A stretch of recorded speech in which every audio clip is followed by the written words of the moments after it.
me slowly. I'm sorry. You know, these things are just super docile. They're chill. They're inquisitive. They're not defensive. So yeah, I've never been bitten by one. Man, that's gorgeous. I was gonna say, can we just take a second to admire this beautiful specimen? And yeah, and how docile the animal is. Wow. I love them. I don't know if Levi asked this. I don't know if I missed it, but can you walk me through getting the meals established after they hatch? Yeah, for sure. So there's a big, I don't know, controversy is the right word, but what up, bro?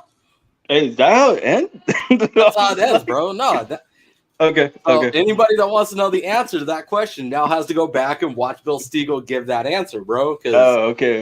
That was leaving. Okay, I get it now. Okay. That fucking question and that answer, bro. Oh, man. If you guys did not catch last week's episode with Bill Stiegel, once this one's over, go back and rewatch that, because that whole episode was just fucking heat, bro. Bill Stiegel, Chris brought that shit, bro.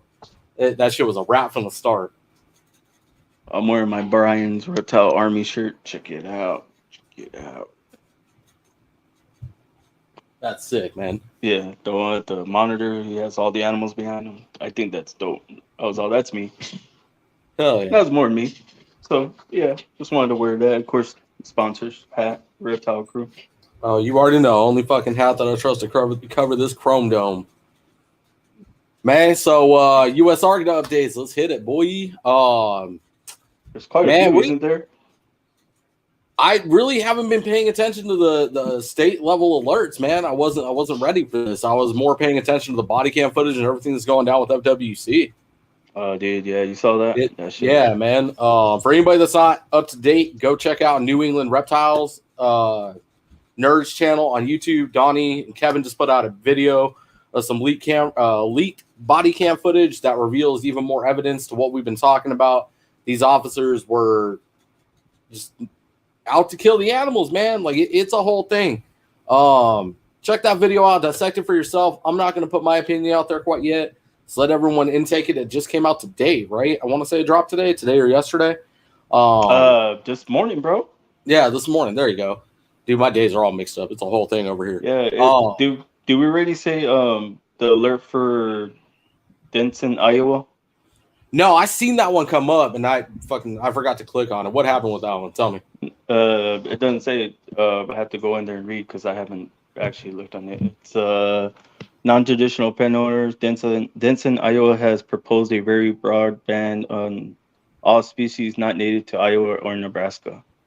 Oh, that's right. That's the one with the wording that's really, really loose and really, really dangerous because it's so loose that it could be it could be used as interpretation of just about anything.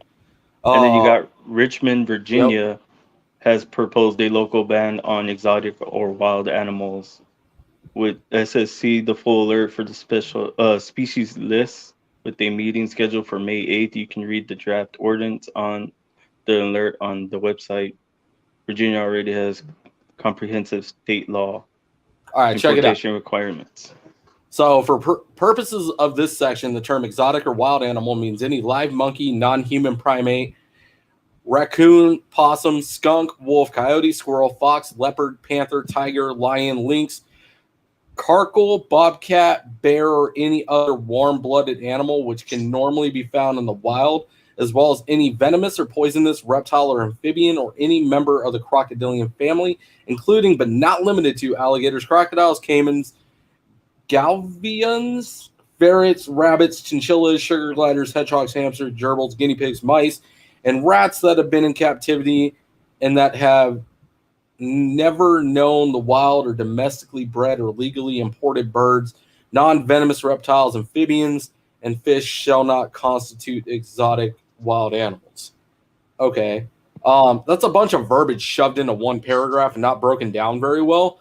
And again, we're throwing mammals in with reptiles and the same this is why USR gets paid the big bucks, guys. Do your part, send out emails, make phone calls on both of those alerts as necessary. Go watch that body cam footage. Make sure we're joining USARC. We're supporting USARC by being proper and responsible keepers, doing the right thing, and remember to ask yourself, what are we doing to better the hobby? Exactly. That was all right there. And it Bosa keeps dropping all these links for the new nerd video too. That was Donnie, right? Who did it? Yeah, Donnie, the reptiles industry's private investigator special. All right. On All right, that. ready? Oh wait, sponsor shout out. Oh, let's go. All right, Reptile Crew, of course, you already know the merch. Go get your merch if you don't got it. Shout out to Uh, Johnny. He got some big things coming up, bro. Huge uh, things. Ship your reptiles. Of course, you got our code, which is Flexin 23. I think it's Sure. Flexin 23 for $15 off. Yeah, Hit the link tree and make sure Chris is right. yeah. Or check my Instagram. It's there. It tells you how to go ship your reptile. Um, and then KC Reptile Lab, of course. We got KC's Reptile Lab for substrate. It's called that code is also Flexin. I want to say Flexin 28, and you get 15% off substrate. So Hell yeah. Then we got CMB Reptile, Arizona's #1 captive bred, selectively captive bred animals in Arizona. #1 in the world. I believe that's undisputed. I would love to see somebody step up to that. Shout out to my family over at CMB.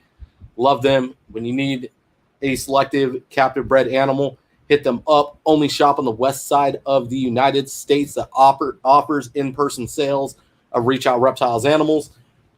You need a Reach Out Reptiles produced animal, go see my boy Bill over at CMB. Hit up Caleb, hit up Dana, hit up Curtis. Anybody, make sure you hit them with a follow on Instagram. Pay attention to what they're doing. They're on Morph Market if you need to have something shipped. Let's go. and then we got South Bay Reptiles, Josh. Who still hasn't sent me my shirt. And then we also just got that new sponsor, Blue Tongue Republic. Hell yeah. Welcome on. Welcome on. So on that, thank you all. We love you all sponsoring the show. As always, we love you. We're gonna rock on and kill this show. Y'all ready? Are you ready? Bro, I've been ready. I'm so fucking pumped for this. Let's go. Y'all ready for the new intro? They ain't ready. They're not ready because I wasn't ready, but it's badass. All right. Go.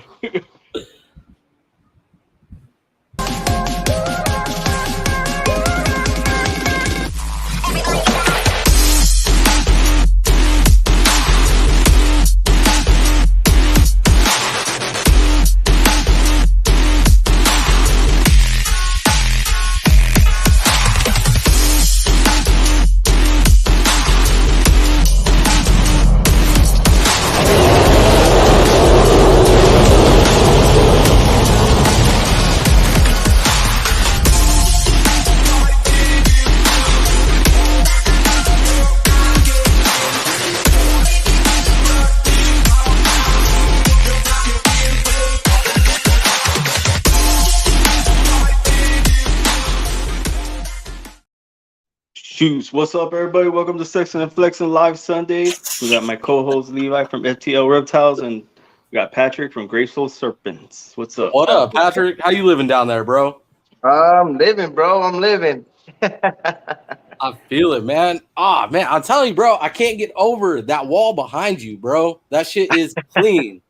Took a Oh long, yeah, that's nice. a lot of dedication and blood, sweat, and tears to get here, man. But we here, bro. So I'm hoping it can only go up from here, right? Hopefully. Exactly, man. So for the viewers and the people returning from the original, like I guess the OG days of Sexin and Flexin, everybody's used to the boa racks behind you, man. Like, you had your chair and this little room. Now behind you, you got this ginormous room. What changed, bro? What happened? What do you mean? Like, as far as where I come from and all that, or? Yeah, from those days to now, bro. What happened, bro? It changed. Did you move? What's going on? Oh man, so about 4 years ago, bro, we started off into my personal room, and we had 5 cages, and we started there, bro.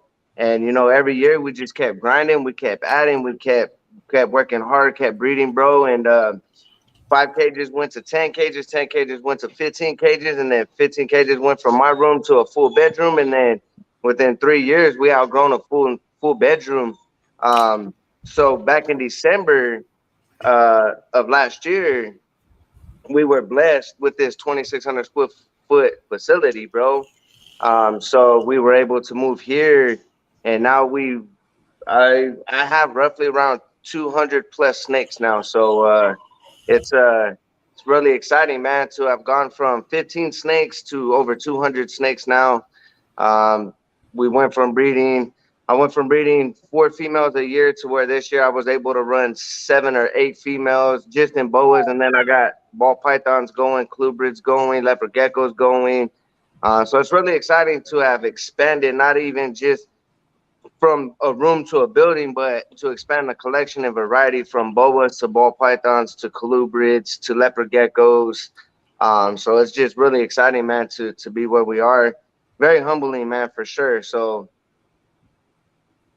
Right on, man. Well, congratulations on the huge step up. I appreciate you, man. And it's so I mean, I'm trying not to be too biased here because obviously I follow you and I know exactly what's going on. So for the viewers that don't know Patrick, I don't want to, just act like you guys know what's going on, fill in blanks and stuff like that. So, man, real quick, sorry, Chip done got me fucking distracted. If y'all need Pop-Tarts, I heard Chip is the Pop-Tart king. Oh, and speaking of colubrids, Patrick, can you tell us a little bit about king snakes, bro? Oh my god. What do you want to know about king snakes, bro? On the last, What happened? On the last episode, Who is that?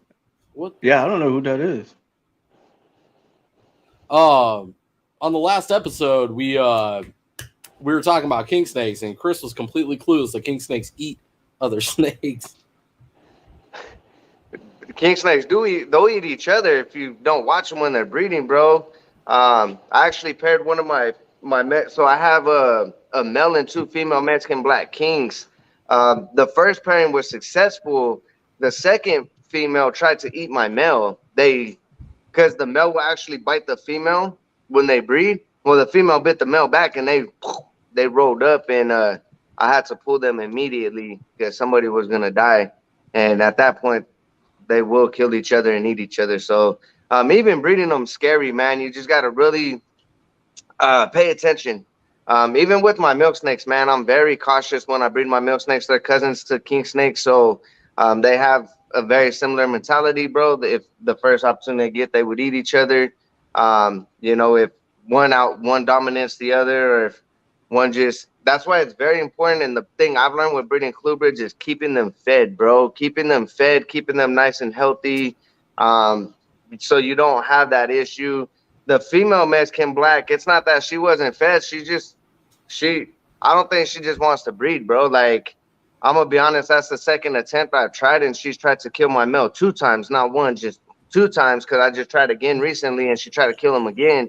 So at that point, I'm just gonna call it quits with trying to breed her, and just move forward with that, because it's not worth losing a male, because you could easily lose a male or a female, man. It's typically the females that eat the males, though. So, for sure, because the female's in most cases larger than the larger, male. yeah, absolutely. So back on topic, all right. After giving Chris a ration of crap, Patrick, check your messages real quick. What do you mean? Like your IG? I sent you an IG message real quick. What's up, Chuck? What's good? I did, bro, to my family too. Okay. Give me a minute. I'm gonna fix that real quick. Okay. Oh, so could that be your family trying to get in? That could be, yeah. Yeah. Oh, okay. They're trying to get in the link. All right. I know when you said that, I wanted to say something, but I was like, oh. I was like, hold up, who's this trying to come in the live? I was like, damn, I didn't send it to anybody else. Sorry, I meant to send the YouTube, right? Yeah. You're good. My bad. So he's asking you, what can you tell us about king snakes? Because apparently, I I didn't realize that they ate each other, and Chip is all now bringing it up every freaking time. Like, can you tell us about king snakes? They're probably one of my favorites of the colubrids, man. I have corn snakes, king snakes, milk snakes. I have hognose. But I have a pair of high whites and a pair of Florida brooks. And then the Mexican blacks. I'm gonna be honest, the high whites are probably my favorite of the three different species that I have. The Florida brooks are probably my second favorite. I like colors and patterns. So the Mexican blacks would fall last on my list just because they're solid black. I have my black boas for that, you know. So like when I do my colubrids, I like my colors and my patterns to be more involved in less solid colors. So um, Nice. Okay. So why the high white though? man, I just got a thing for, so my male is basically almost solid white on top, and then it's got a solid black belly, bro. So it's really cool to see the two tone, like white on top, black on the belly. If you're holding it, you know, you'll be able to see the black belly and then the white top. So it's just really cool. But I got a thing for high white kings, man. I don't know what it is. I like the high white, how beautiful and bright the white is, and that just enough little black to you know, to give it a look. But just like my corn snake, I got a palmetto corn snake, an amel palmetto corn snake. I know a lot of people, you know, don't like them because of the bug eye issues and some of the issues you can get with those. But who doesn't love a solid white corn snake? Like, right? I love that it's solid white with orange dot, bro. So it's just really cool. I really like the white look to them, man. Especially with a little bit of freckling or the little bit of the color, it just adds character to them, and they just grab my attention, man. So Nice. Okay, I feel it. I feel it.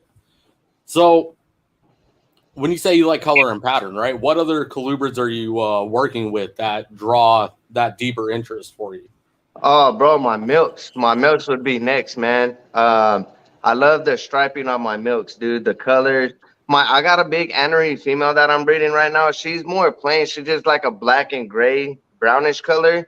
But the male that I'm breeding her to is an extreme hypo tangerine, and the dude's got like dark orange, light orange, gray bands, like just very vibrant and colorful, man. So I like that, and then I like the normals too. So I should make normals, double het, anery, hypos, and even just the normals in themselves. The colors and the striping, man, is just really eye catching to me. So Nice, nice. I love it, man. That's it's one interest that you held on to that I let go of over the years was the colubrids. Oh yeah, I forgot you let go of those. yeah. It's funny. We're almost on opposite you know, if you think about it, Patrick, from where we started, right? You were the most into boas. I was the most into colubrids, and now it's completely switched. Yeah. Man, Yeah. oh man, let's talk about that for a minute though, right? Like who you were single-handedly responsible for my addiction, sir. Oh man. Oh, man. I got that red pastel from you, man. It's been a wrap since, bro. Like just her alone is like literally the reason like I just want to continue moving with the boas. Like every shed, bro, she gets more vibrant, she gets more colorful. Her attitude is phenomenal. Her personality is out of this world. Like there's nothing like a boa, man. Right. And that's those are awesome, bro. They're hands down my favorite species of all the species I work with, man. They're the most. I have more boas than anything else in the collection. They're my favorite, man. They're my favorite for sure. Yeah, but why boas? Oh, here me, we go. So for me, man, you know, they're medium snake. They don't get too big, but they don't stay too small. They have really good personalities, man. They're, you know, some people look at them as like, oh, the nippy, and they can be, man. They can be nippy as babies. They can, you know, have their moments. But dude, I love that kind of stuff. I love my boas, man. beautiful colors. They're very like I got a female here that I've had for almost 6 years, man. I've raised her from a baby, and there's no amount of money in the world that can buy that snake from me, man. She's never bit me. She's never tried to bite me. She's gravid right now. She's due any day now, and I can reach in there and pet her head, and she don't twitch. She don't flinch. She don't, So I don't know, man. They just really grown on me out of all the species that I really like, man, or all the species that I worked with and have in the collection. Boas have just always um just felt my heart, man. So That's it. That's it. I think I found the missing component with you saying that, Patrick. When outsiders, like, no offense, Chris, I'm not dogging on you or anything, but like outsiders that don't own boas always ask why boas. But it's always the keepers that don't own boas. I don't think that there's a connection unless you own a boa. It's the same with retics, man. Like, now, Chris, you have the bug. You've been bitten, bro. The addiction's coming, bro. Like, you get one and then it's a wrap. You get to know the personality. You get to know the demeanor of the animal, the way they feel, the way they act, just the interactions with it, man. Everything is just it's addicting, bro. I think it's only like that with retics and boas, bro. Like, you have to like really get hands on with them to understand why we are obsessed with these animals. absolutely. Yeah. And somebody said, better give some love to the green tree python. Man, hands down, I love my green tree python. I was gonna sell him, but he's gonna be my mascot, bro. He's here to stay, so he ain't going nowhere. Bro, that's like if I got a green tree python, that's like more of a reptile that you keep like for display only. Right. Not mine. So Mine will actually let you hold them. Like, I can go in there at any given time, pet them. Like, I've done lives and I've done videos and people just are blown away. They're like, dude, are you really just reaching in there and touching your green tree? And I'm like, bro, he was raised from a baby. He's over 4 years old, and he's captive bred. He was raised from a baby, being handled and stuff. So he's so tolerant to it, man, that like at any given time, even if he's hungry, I can reach in there and I can pet him, man, and he's never one. I've had that snake for 7 months, and he's never once tried to bite me, man. Never. So green trees are awesome, but for the most part, I don't mess with him. I mess with him when I clean his cage, or every now and then I'll just walk by him and open his cage and pet him or something, or I'll just pull him out every now and then if somebody wants to see him. But for the most part, I do just kind of, and that's the beautiful part, man. Is I can go a whole month without touching him, and then just reach in there like yesterday was the last day I touched him, and he just don't his demeanor don't change, man. It's the same all the time.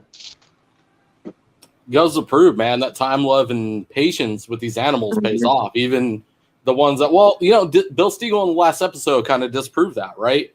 That they're these bitey, nippy animals that, just much like the boa constrictors, have a reputation that's out there that's not really existing. As long as you put in the time and the love and the patience into the animal, it's not there. Like, I've got a couple of boas that I'm working with now that I don't know they'll ever grow out of it, but it is what it is. But there's definitely time and patience going into it. They're not as bad as they were when I first got them. Now, Patrick, the question of the hour, bro. You have the green tree python. When are you getting an emerald tree boa? Oh, man. Nah, I'm good with those, bro. Never owned one. Never owned one. I like my BCIs or let me change that. My BIs, because they're BIs now. They change every year. They go from, a different species every year. So I love my BIs. I love my BCCs, man. I love my constrictors. And I kind of just leave it there, man. I like the emerald tree boas or whatever, man. They're cool. Even the little skinny ones, I forget what they're called too. Those little nasty and mean ones. Amazon tree boas? Amazon, yeah. So those and the green tree boas, man, they're beautiful, but I kind of just I like them from a distance and I view them, bro. But as you can tell, I barely even know anything about them. I've never really looked into them. I know them because I see them around. But they just never caught my attention, and they never really drew to me. So I've never really messed with them in all honesty, and I've never owned either one of those. Actually, this is my first time ever owning a green tree python. So Nice. Okay. I feel it. I feel you on that. I want to add the emerald tree boa. I've had Amazon trees and haven't had the best run with them. So that leads me to a completely separate question, right? What other species of boas would you be interested in adding away from the? You know what? I'm not changing it, bro, because they keep fucking changing it. I just say BCI because I've known that my entire fucking career. Didn't they relabel them again to Sigma or something like that? Like, isn't? yeah, it's that's what I'm saying. It's changing every year, bro. You know, the new science that they're finding, and you know, they're just so forth and so forth. I've always said BCI. You know, I do call them BI now. Because on some boa groups, man, people get anal about it. You know, they're like, "Oh, it's a BI, not a BCI. Go back to school," and you know, people just get. And I'm just like, man, y'all, like, it's crazy. You know, it's just insane how people just constantly change things, man, because it's their new science or whatever, man. So it is what it is. If you're a true sadist, you'll post a BI and say it's a boa constrictor in those pages. Oh man, I do, bro. I kid you not. I do Check it out every my once in true a while. red tail boa. Bro, that's a BI. That ain't no BCC. And they will eat you alive, bro. I do it just They for do, fun every bro, once in a like, while. if you post a BI as a red tail, they're like, "That's not a red tail. That's a BI. That's a brown tail." I'm just like, oh Yeah, my you gosh, fucking man, you guys idiot. are. Blah, blah, blah. Dude, it gets bad. What It's the a, hell? people get sensitive over the localities and BI. Oh, BI, you can't even compare Colombian to a BCC or a Guyanan or Suriname or you know whatever, man. So Ooh, people and you can't. Don't get me wrong, bro. Like people get butt hurt that I got hybrids right here. I got two female hybrids from basically boas, man. They are hypo Guyanan, het sharp. And I bought them for projects, bro. I invested into them for projects because I seen Al Brown out of Tennessee. He had put a Guyana into a call, and bro, he made visuals like you know a few years down the road with the BCC blood influence, and bro, it's one of the best calls I've ever seen on the table, bro. I seen one of his adults and the tail never faded, bro. It only got redder. Like that thing can match with some of the best sharps that I've seen, bro. So I'm like, if it did that to call, and sharp's already a very nice albino line, what is that gonna do to your sharp albino projects? So neither one of my females took this year, so that's cool. I'm gonna try them again in October and see you know what they're gonna go, but I got a red pastel hypo Celtic sharp sunglow that I'm gonna put to one of them, put to the best looking one actually with the reddest tail, and I'm just very, very like curious to see how that BCC blood is going to influence my red pastel because he's already phenomenal. So then you're gonna add red pastel or BCC blood to that. I'm just stoked to see how much more is gonna advance it, bro. see, I'm curious now. Now you've talked about this a couple of times, and I'm super intrigued also to see how this goes. And I've come around to the BCC BCI hybrids simply because of Reach Out Reptiles, bro. Like you look at what's going on with the Super Door projects, right? So the pure localities, yeah, I get, there's a place for them. And then there's also a place where they're bringing in the mainland blood with the morphs in. And you're seeing all kinds of crazy morph combinations inside of the Super Dwarves, which is exactly what the Intel project's supposed to be. Right. Why not do that with boas? Like it feels like I was watching Dave Levison and Russo just spit out facts and knowledge left and right on the Trap Talk podcast. And they were talking about the goal is the same thing as what the Super Dwarfs is with some of the boa breeders. What's the smallest boa I can make to keep it level with the ball python? So it's not a 13-foot Guyana, but it's also not a 2-foot African house snake. It's that perfect range that people are looking for. So throwing the BCC blood into the sharp lines. Oh man, I'm fucking pumped to see what you do. Did you see Levi's new boa? Huh? Right?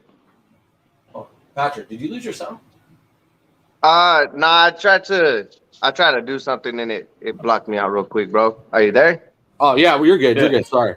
Yeah, they're asking me for the link and I can't do it while I'm on the YouTube. So Here, tell them. Go to either FTL Reptiles on Instagram or LEFT, right? No. FTL reptiles. FTL reptiles.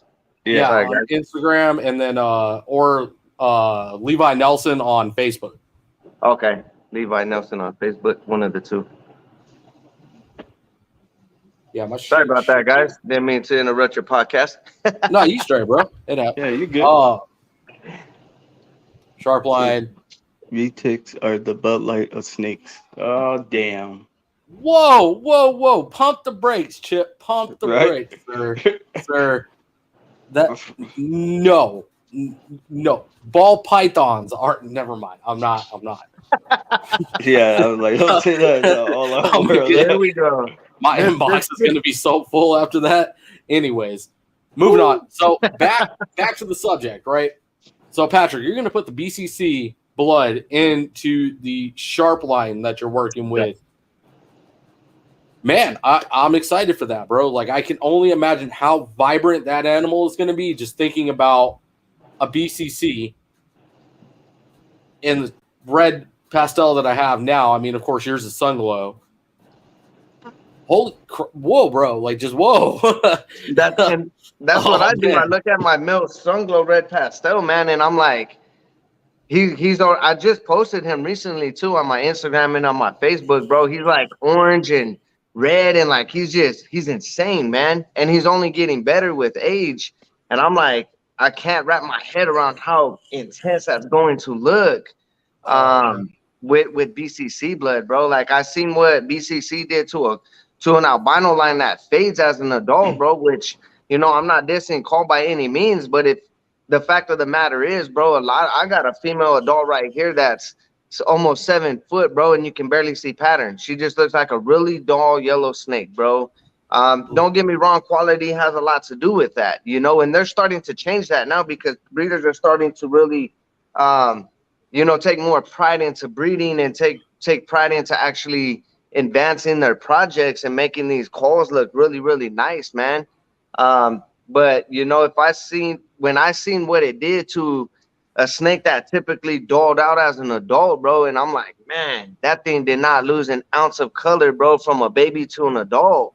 Like, how much better is it gonna make my shark? I got a female shark Sunglow Jungle Molly right here, bro. That's more orange now than she was when she was a baby, dude. Like she only got better with age, and she's full grown. She's not gonna change color or none. Her reds got deeper, her pinks got brighter, or more vibrant. Her oranges are just crazy. Every time I post that snake, people are like, "You photoshopped that animal." I'm like, bro, I can meet you in any parking lot. And you can come see her, bro, because telling you right now, there's that snake's 100%. I don't even know how to Photoshop, man. So, but Yeah, that's why I've always like sharp, man, because I've compared. I did a lot of comparison when I first got into boas, man, and I'm very meticulous and picky about what I want to work with and my projects and my quality.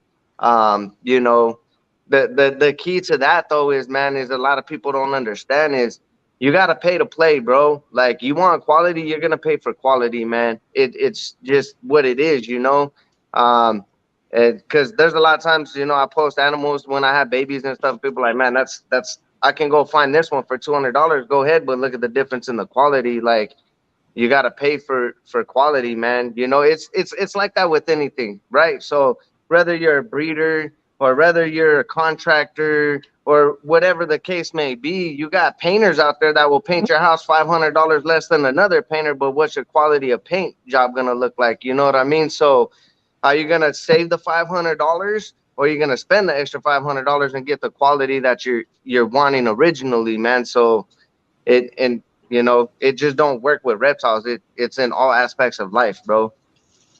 Hey, that's what we were talking about the other day too. We actually brought that up. Uh, like ball pythons are being sold the same one, like another breeder selling it for less, and then they're getting it. They can't sell theirs. You know what I'm saying? And that's affecting a lot of people. Have you like felt that yet, or Um, there are some people selling some stuff that I got a little bit cheaper than my prices, and that's okay, bro. As a breeder, I equip myself to hold on to my babies as long as necessary, man. So, I'm not in the need to be like, oh, I'm gonna drop my price $200 to compete with this person to sell it. My price is set because of the effort, the time, the money, the work that was put into my projects, bro. And if you're not willing to pay my price, that's okay because somebody else is. People are and people do. People do pay my prices, man. But they also see the results of my hard work. They also see the results of, my time, my effort, my choice of quality that I chose to get those animals. Um, so my answer to that, man, is, if people that feel, they're not moving their stuff because somebody else has done it, will let them, bro. Because if your quality is better, then stand on your price, man. Stand firm on your price. Stand on what um you created and what you put your hard work into, man. Because that's your hard work, not theirs. You know what I mean? That's your time, money, and effort that went into that project, not theirs, bro. With boas, it takes 4 years to raise a baby. I mean, don't get me wrong. I've bred females at 3.5 years and had 15 baby litters and like zero slugs and zero stillborns and had perfect litters from 3.5-year-old females. But on average, it takes 4 years to raise a baby, from a baby to an adult to ready to breed. But that's a lot of time. That's 4 years of your life you're spending raising an animal to breed, especially if you're picky on your quality. You're trying to make the best of the best quality you can with that project. Um, Man, you gotta just and it sucks because somebody always is. The people that I see willing to just do that, they either don't take pride in what they do, bro, or they didn't put a lot of work and effort into what they did, or their quality is just not as good as yours. You know what I mean? So yeah, or they're just trying to hurry up and sell the baby. Like I've heard they sell them as absolutely, soon as they're born, try to get them out, absolutely, which is yeah. crazy, man. Like how do you sell newborn just right off the back like that? And I've seen people get boa shipped to them with their umbilical cord still, bro. Like I've What seen the people hell? post pictures and be like, "Hey, my boa just got shipped to me like this." I'm like, "Dude, that thing still has its umbilical cord. That thing was barely born yesterday. Like it was born, and the dude shipped it the very next day after it was born." I've seen it post on boa groups. I've seen people I know individually post that, and I'm like, I'm sorry, man. My snakes don't get on a plane unless they've had 6 or 7 consistent meals. If I feed my animals and they take 3 meals and then they miss one, guess what? They go right back to one. They start over until I see 6, 7 consistency meals, man. And like there's a food response. Once they get that food response and they start eating, man, that's when I feel comfortable because if they're eating for me like that, they should have no problem eating for somebody else like that. You know what I mean? But I think there's a level, and I think there's just limits to what we should be releasing these animals on, man. And seeing that, I was just like, that person needs to. They need to be educated first and foremost. They need to be educated, and um, just pump the brakes on releasing an animal the day after it was born, bro. For real. It's crazy, man. It's crazy. And I get For what real, what that's what Gio's saying right here. I get what he's saying. People can get good quality, but it's with shitty lines. how do you But get good quality with shitty lines though? no, That's he says, but then this word, I can't say this word, so dulet. It looks like dulet, dulet, dulet. yeah. Okay. I see what he's saying. Yeah, that. So it's like me taking Patrick's red pastel line and then mucking it up with I don't know. I don't know a shitty line of red pastel to be honest with you, but you know the top two red pastel lines, and this is just an opinion. And I'm sure I'll piss some people off with this one. Is Russo and yours.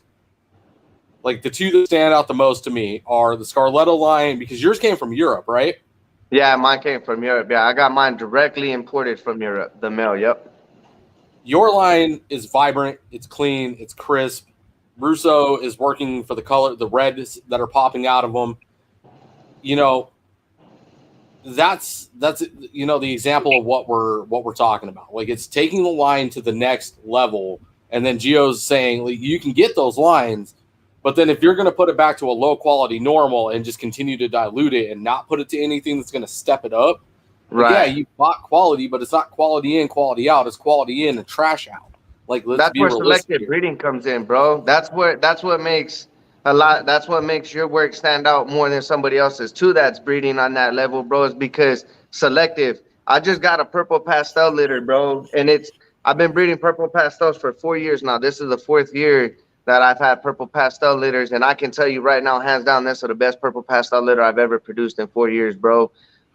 They just had their first sheds, and the sun glows on these things are just, they're so saturated in color. It's crazy, bro. I don't have a purple pastel in my collection that has the saturation these babies have, bro.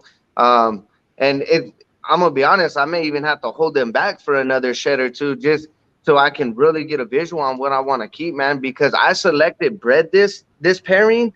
I have 3 purple pastel hypo het sharps that came from Dan Johnson Treehouse Reptiles. And what I did is I took my male purple pastel that I bought 5 years ago that was imported from Europe as well. Both of my pastels, my purple and red, they're both imported from Europe. And what I did is I took the best looking female out of those 3 and I put him to it. And I had this vision like, hey, she has these really nice golds and these really deep reds, man. I was like, this is my vision. And bro, it took my vision and it blew it 10 times better. Like it was the results are better than my vision ever was, bro. Like what I envision what they look like and what they look like, I'm just blown away. But I selected bred my male to the best female that I could find for him. And it paid off, man. Like these things are, bro, just the hypos that are in this litter, dude. The reds and pinks on them and oranges, it's insane, man. Um, and What it's line of exciting. Go ahead, hypo bro. are they? They're just hypos. They're just hypo purple pastels, het sharps. So they're not any specific line like the Russo line or the No, Ferrari Flamingo. they're just regular pastels that were bred to, or regular hypos that were bred to a purple pastel, bro. So I mean, the purple pastel hypos, those came from Dan Johnson, but he was another one. He got his purple pastels imported from Europe. You know, wait, like I don't know, I want to say 6+ years ago, because he's already like 2 generations in now. So I know he had used regular hypos himself. Plus, he had a hypos, or he had a sunglow that he imported. So the purple pastel was already put into hypo in Europe. So, um, See, but yeah, that's what Jill's talking about. But the thing is, people don't know like what they're putting it to when they buy a Lily White. If you get it from PetSmart, if that's what he's saying. oh, yeah, absolutely, Okay. man. Well, yeah. Well, I mean that's a pretty simple problem solver. You got to do your research on the breeder. Well, if you're Absolutely. buying something from Petco, it's farm bred. So yeah, there's a chance that you're going to get a high quality animal. There's more of a chance that you're going to get a low quality animal because it's not selective breeding. But like if I'm going to shop for a boa, I don't know. Patrick, throw a morph out there. Labyrinth. Oh shit. Are you working Labyrinth? I got one. I just got my first one 2 days ago. I'm stoked, bro. Damn. Ooh, I got a that's a Labyrinth het anery 66 pos het sharp albino. He'll be ready to breed next year. So if I'm looking to get into the Labyrinth project, I'm going to go through and let's say Patrick, some dude in, I don't know, no offense, Ohio, and Vin Russo pop up. I'm obviously not going to the dude in Ohio. I don't know who that is. I know Russo. I know Patrick. So you single it down to what you know. If you don't know any of those 3, you got to research each individual one. But you got to look at their back history. Look at their sold on Morph Market. Reach out to them, talk to them, ask for pictures.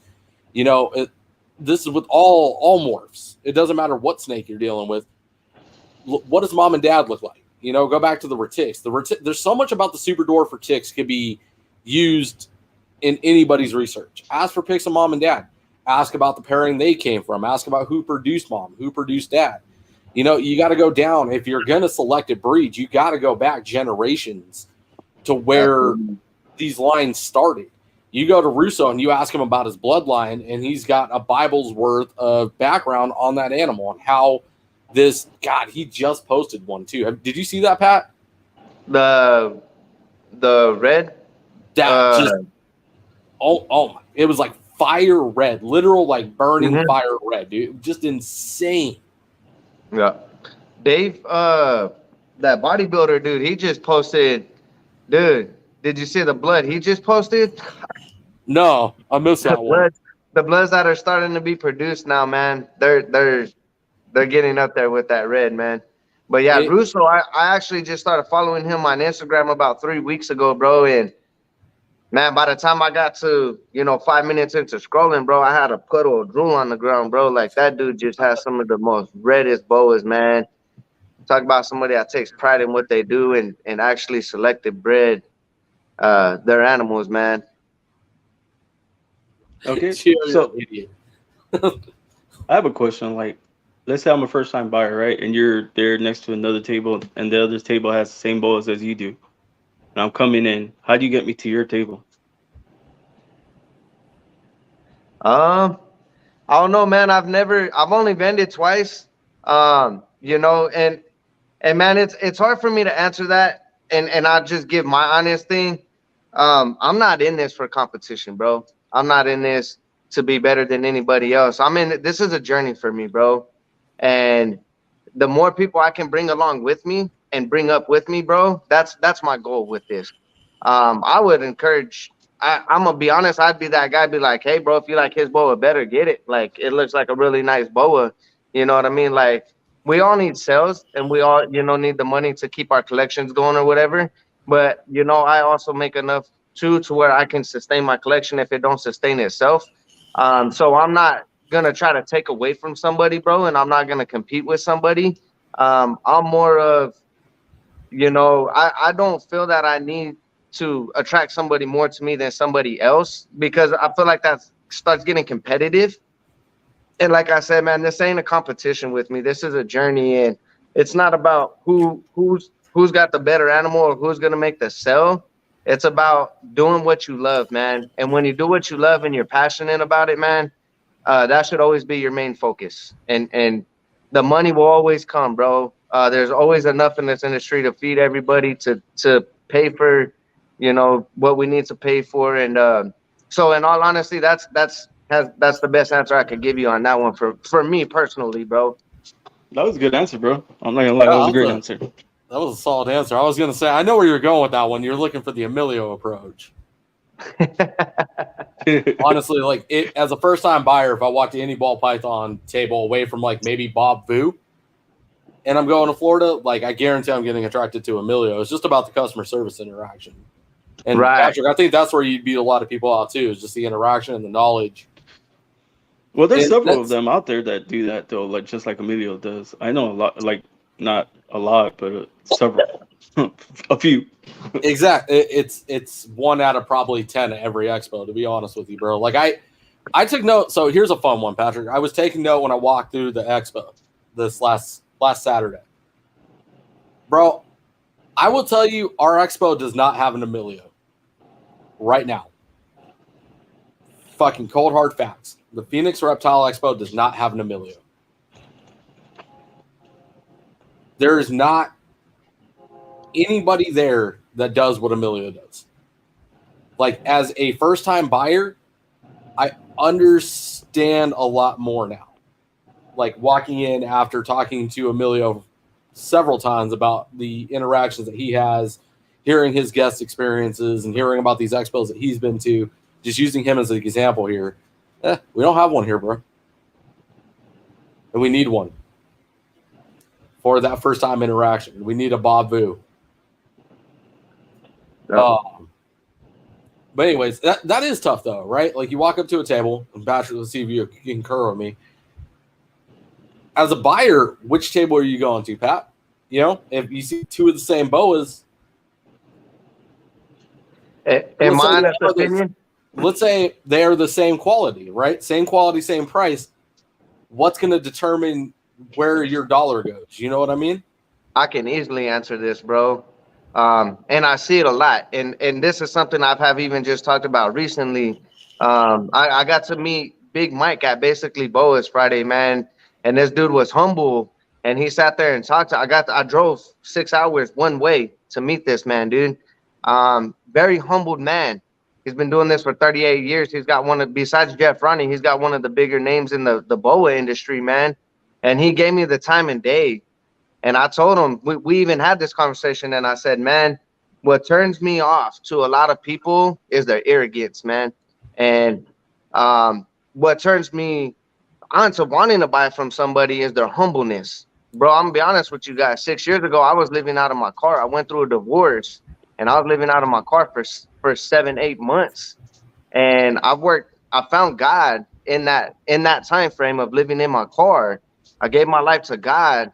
I met my wife that I'm with now, and from there, one thing just led to another, and here I am 6 years later, sitting in a 2,600 square foot building, bro, with over 200 snakes behind me, and not one time do I feel the need to be like, oh, I got the best sun globe, show me a different one, or, I don't feel the need to boast about what I have. I'm very humble and grateful for where I am and what I have, and those are the people that I'm drawn to. When you're humble and you're very grateful for what you have, that speaks more than you trying to speak for your animals, bro. Like, I feel all that extraness is you speaking for your animals. Let your animals speak for themselves, man, and just be humble about it. Let the animals talk. So if you got good quality, bro, and you got good quality, to me, I feel there's no need to be like, oh yeah, this is the best look. And me and Big Mike were talking about that. He even said, I went to a table one time, bro, and I walked by a booth, and he was like, hey, told this guy, nice sun glow, and he goes, yeah, it's the best one you'll ever see. And he's like, this dude don't even know who I am, bro. He don't even know that, like, the stuff I produced. Like, he's the founder of the Boa Wuma Carmel, the Paradigm and the Paraglow, and like, this dude has produced so many worlds first.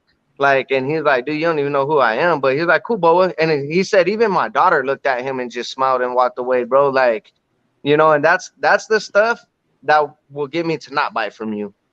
Just for the simple fact, I'm just like, like, I don't know, man. It just turns me off, man. I feel there's no need to have that kind of arrogance, man. Like, be humble, man. Be humble, because I feel that will sell a lot more than you flexing on people. You know what I mean? No offense. I know your podcast is called Flexin, Sexin, or whatever, but but when you start flexing on people, man, I've seen last year when I was vending, bro, I've seen a few people walk away from a certain table because of that, bro.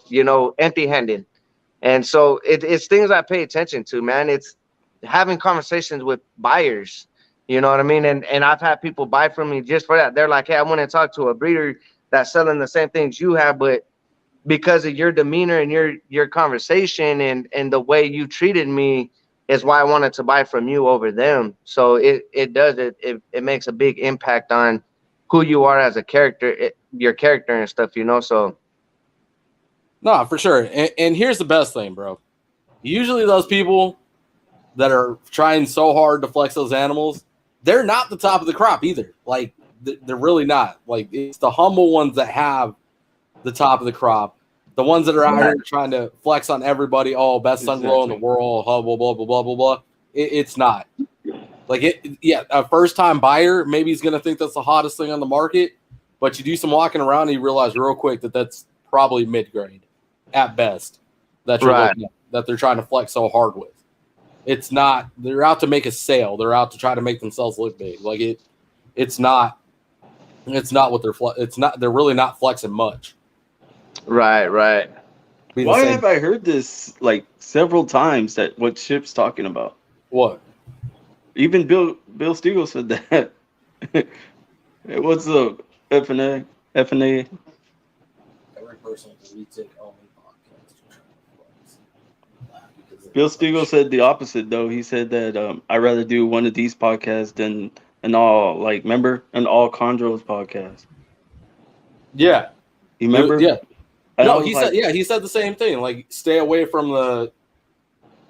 like the all the I guess stay away from like those podcasts that are all together and just hanging out. I don't know. He Yeah, was saying so it would something. be no, it would be like me and Patrick jumping on here and talking about nothing but the controversies of boas, right? Like we touched a little bit on the localities, but that was more in fun. But it would literally be like me and Patrick being fuck man. Yeah, like getting in depth on the locality shit, right? Like me and Patrick could sit here and fucking full blown pull every skeleton out of the closet with the locality guys versus the BCI guys versus the Sonorans versus the Samboas. That's what Bill Stiegel's talking about with those types of podcasts. Because when you get a room full of the same breeders together, they're usually of equivalent nature. You know, Patrick's going to give a couple facts I don't know. I'm going to give a couple facts he doesn't know. So he wants to go to they want to go to podcasts that they don't know, that people of viewership that doesn't know. You know what I mean? Because you're going to attract nothing but chondro keepers at that point. But Bill stepped on our podcast, and we probably had maybe one or two chondro keepers, and then the rest of them are brand new into it. So I see what Chip is saying too, because it's the same thing. Like when you go to a retic only or a boa only or a ball python only, it's usually a bunch of people just trying to flex hard. Buy my snake. Fuck his snake. Right. What's up? What's up, Fred? What's good? It's good, bro. So Patrick, my man, what you got coming this season, bro? Besides the purple pastels, what else you got cooking over there, dog? Because I need to know. I'm out of the loop. My most anticipated litter is actually due any day now, and I bred a blood 66 Posset Sharp Albino to my Sharp Sunglow Jungle Motley. So I'm hoping for het bloods. If he proves albino, I'm hoping that I make a Sharp Sunglow Jungle Motley 100% het blood. I could be wrong, but I've not seen any hets like that floating around in Sharp, bro. So these are going to be very extremely rare hets, bro. Not many, if anybody, has them.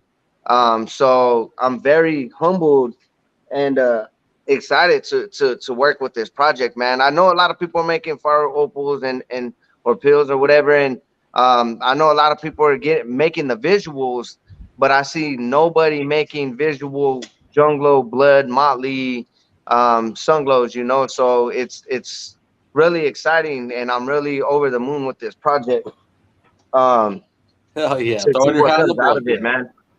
So I plan on holding back at least half the litter, bro. I'm gonna be a little stingy with this one. So I'm surprised you're not holding the whole litter back, bro. I wouldn't let any of them go. It just depends, man. It depends if everything comes out good, but like hypos or you know, like if I do make anything visual, if he proves out anything sunglow or albino is not going nowhere, bro. That for sure will be staying here. You know, but you know, I might let a jungle or a hypo go or something like that, but nothing too crazy. Oh man, those hets are gonna. Oh man, that's gonna be a power. Those are gonna be powerhouses, bro. Chuck said, "What the hell language is that?" He just said like 7 random words in a row. You gotta be a boa breeder, man. Like, oh, dude. Yeah, man. Yeah, so break that down for him, right? So somebody that's coming in, a chondro keeper that's coming into the boa game potentially, right? What does that animal look like? What are you aiming for here? What is the, you know, what's got you so excited? What has me about ready to jump out of this damn seat and do cartwheels, Patrick?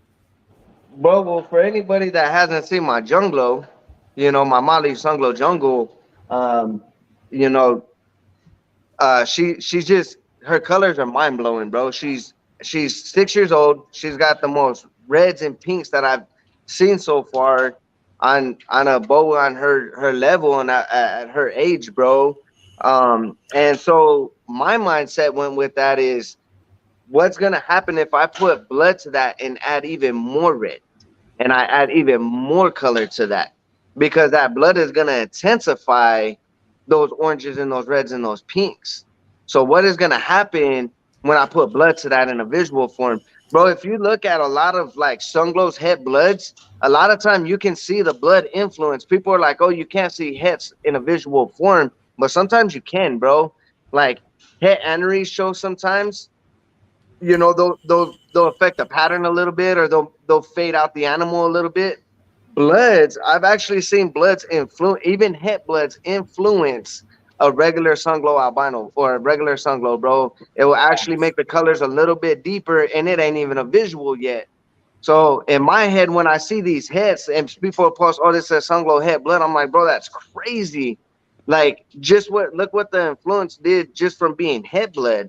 Like, what is it gonna look like when you put that into a visual form? So I took all these visions and all these, you know, these pictures that I've seen, and I put it into my own, and I was like, well, I'm gonna do the same thing, but I'm gonna put it to the best animal I got in my collection, which is my Sunglow Jungle Molly, hands down. I would name her the best quality, the best animal. She came from Michael Roscoe. Michael Roscoe spent 7 years. It took him 7 years to produce this female from selective and line breeding his animals. So he started off with one animal, and then he started, you know, going down the line, and he finally produced her 7 years later.